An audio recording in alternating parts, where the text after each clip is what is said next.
আসসালামু আলাইকুম। দূরে কাছে যে যেখানে বসে এই মুহূর্তে আমার এই ভিডিওটা দেখছেন তাদের সবাইকে মাহফুজা কিচেন ভিডিওতে ওয়েলকাম। আজ বাটার গার্লিক ফিশ ফ্রাই করব। হ্যাঁ, দেখতে পাচ্ছেন কতটা লোভনীয় হয়েছে, অসম্ভব মজা হয়েছে। তো করতে একদম সহজ, খুবই সিম্পল, কিন্তু খেতে অসাধারণ হয়। তা আমি তো আমার মতো করেই করলাম, চেষ্টা করেছি খুব সহজভাবে রেসিপিটা করতে, সেটাই আপনাদের সাথে আজ শেয়ার করছি। তো চলুন কথা না বাড়িয়ে আমরা মূল রান্নায় চলে যাই। বাটার গার্লিক ফিশ ফ্রাই করার জন্য এখানে আমি পেটির পাঙ্গাস মাছ নিয়েছি। সচরাচর এই ধরনের মাছগুলি নেওয়া হয়, ভেটকি মাছও নেয়। আমি বাজারে গিয়েছিলাম, ভেটকি মাছ পাইনি, তাই পাঙ্গাস মাছ নিয়ে এসেছি। ওইখান থেকে পিস করে কাটিয়ে এনেছি। যে মাছগুলিতে একদম কাটা কম ওই মাছগুলি নেওয়া হয় এই ধরনের বাটার গার্লিক ফিশ ফ্রাই বা এই ধরনের রেসিপিগুলিতে। খুব ভালোভাবে ধুয়ে পানিটা ছড়িয়ে টিস্যু দিয়ে একদম মুছে নিয়েছি। এখন এই মাছগুলোকে ম্যারিনেশন করবো, সেজন্য একটা ব্যাটার তৈরি করব। একটা ডিমের শুধু সাদা অংশটা দিব।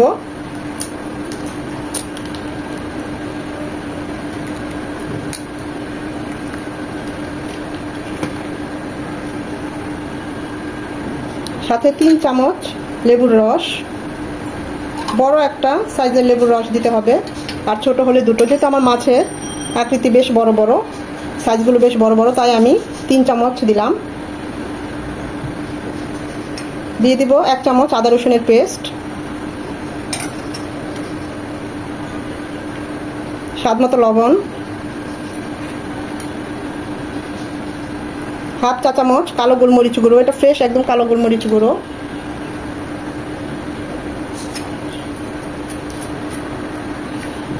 আর হাফ চা চামচ চিলি ফ্লেক্স, মানে শুকনো মরিচটাকে এভাবে একটু হালকা করে তেলে ক্র্যাশ করে নিয়েছি। 2 চামচ ময়দা, বেশি না, ঠিক 2 চামচ, বেশি হলে ভালো লাগবে না। এখন এই ব্যাটারটাকে খুব ভালোভাবে মিশিয়ে নেব। আমি হাত দিয়ে মিশিয়ে নিচ্ছি ব্যাটারটা তৈরি করার জন্য।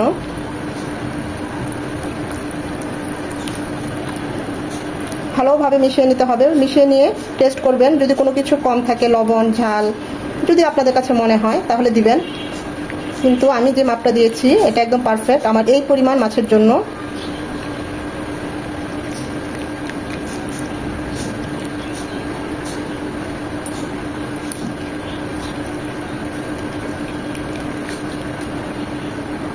এখন এর মধ্যে মাছগুলো দিয়ে দেব।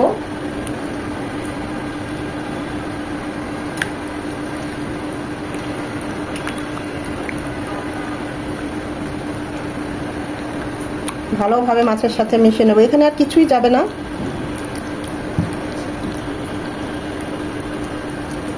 চাইলে আপনার এইভাবে আরেকটু লম্বালম্বি করে এগুলোকে চিকন চিকন পিস করে নিতে পারেন, আর একটু ছোট করে। আমি একটু বড় করেই রাখলাম, কারণ বড় বাবুর এই বড় পিসগুলো খেতে খুবই ভালো লাগে। তাই এটাকে মিনিমাম 15 থেকে 20 মিনিট রেস্টে রাখবো। 15 মিনিট তো অবশ্যই রাখবেন।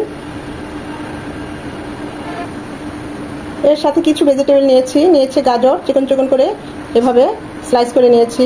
একটা ক্যাপসিকামের 4 ভাগের 2 ভাগ নিয়েছি, আর টমেটো ছিল, টমেটোর ভিতরের যে সফট অংশটা বিচিগুলো সেগুলো ফেলে দিয়েছি, উপরে শক্ত অংশটা নিয়েছি। এখানে আপনারা চাইলে হলুদ ক্যাপসিকাম বা লাল ক্যাপসিকাম নিতে পারেন, মানে হাতের কাছে যে যেটা, বরবটি নিতে পারেন, যে যেটা হাতের কাছে থাকে। আমার কাছে এগুলোই ছিল। এখন আমি সবজির মধ্যে এই কটাই নিয়েছি।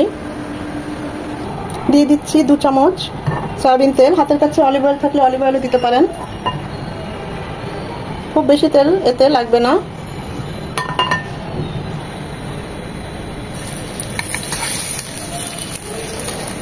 চুলার হিট মিডিয়াম টু লো হিটে থাকবে, তা না হলে কালার চলে আসবে ঠিকই, কিন্তু ফিশগুলো ঠিক মতো ফ্রাই হবে না।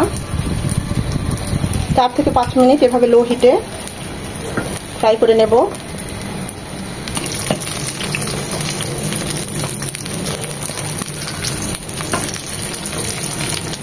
মাছগুলো উল্টে দিয়েছি। মাশাআল্লাহ, দেখতে পাচ্ছেন কত সুন্দর কালার চলে এসেছে। ওই পাশটা এমন মিনিমাম 5 থেকে 6 মিনিট মিডিয়াম টু লো হিটে এরকম ভেজে নেব। এর চেয়ে বেশি কালার করবো না। মাছগুলো ভাজা হয়ে গিয়েছে।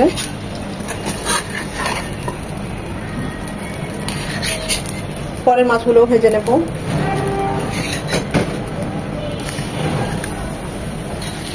যেহেতু তৈলাক্ত পিসগুলো পেটি, সেগুলো কিন্তু অনেক ছিটে, তাহলে আপনারা একটা ঢাকনা ইউজ করবেন। এগুলো ভাজা হয়ে গিয়েছে, এখন এগুলো নামিয়ে নেব।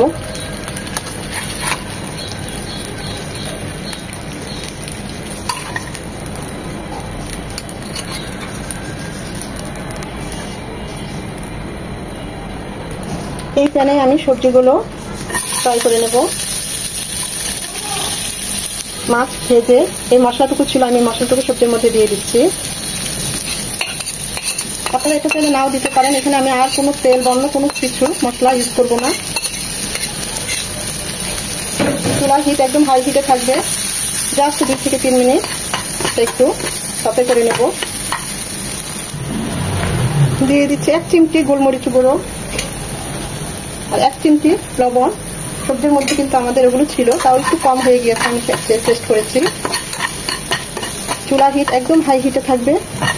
1 থেকে 2 মিনিট একটু সতে করে নেব। এখানে আর কোনো তেল বা কিছু ইউজ করবো না।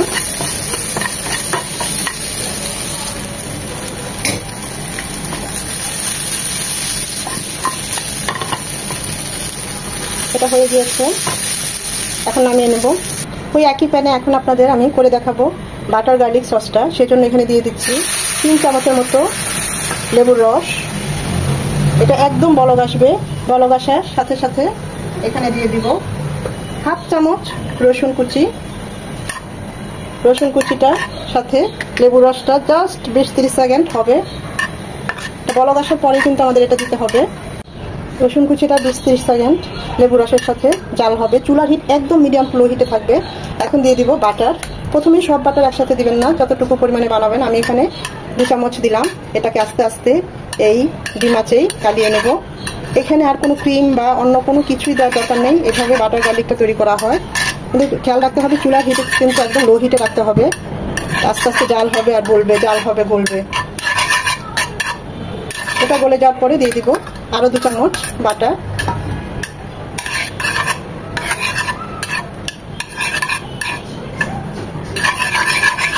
আস্তে আস্তে গলে জাল হয়ে ঘন হবে। এইভাবে বাটার গার্লিকটা বানিয়ে দেখবেন, অসম্ভব ভালো হয়। অন্য আর কোনো কিছুই দেওয়ার দরকার নাই। যদি এটা সল্টেড বাটার হয় তাহলে লবণ দেওয়ার দরকার নাই। তা না হলে সামান্য 1 চিমটি লবণ আর সামান্য 1 চিমটি গোলমরিচ গুঁড়ো,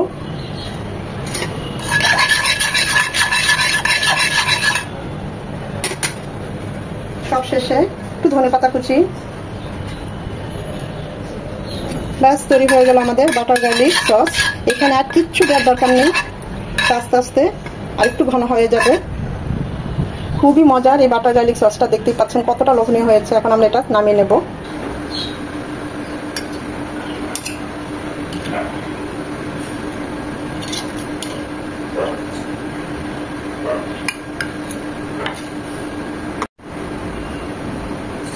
খুবই মজাদার লোভনীয় তৈরি হয়ে গেল আমাদের বাটার গার্লিক ফিশ ফ্রাই।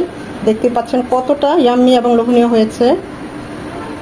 খুবই অল্প সময়ে এবং সামান্য কিছু উপকরণ দিয়ে এই বাটার গার্লিক ফিশ ফ্রাইটা তৈরি করা হয়, কিন্তু খেতে অসম্ভব মজা হয়। আমরা বিভিন্ন বড় বড় রেস্টুরেন্টে আমরা এই যে খেয়ে থাকি। এখন থেকে আর রেস্টুরেন্টে যে টাকা খরচ করে খেতে হবে না, বাসায় এভাবে তৈরি করে ফেলতে পারবো। অসম্ভব মজা হয়, অসম্ভব মজা। দেখতে যদিও সিম্পল, কিন্তু স্বাদের মাত্রা যোগ করে। তাই একবার হলেও ট্রাই করবেন। ভিডিওটা যদি ভালো লেগে থাকে অবশ্যই একটা লাইক দিবেন, কারণ এই লাইকটা পরবর্তী ভিডিও করতে আমাকে উৎসাহিত করে, সাহায্য করে। ফ্রেন্ডস অ্যান্ড ফ্যামিলির মাঝে বেশি বেশি করে শেয়ার করে দিবেন, যেন তারাও দেখার সুযোগ পায়। এতক্ষণ যারা আমার এই ভিডিওটা দেখেছেন তাদের সবাইকে অসংখ্য ধন্যবাদ।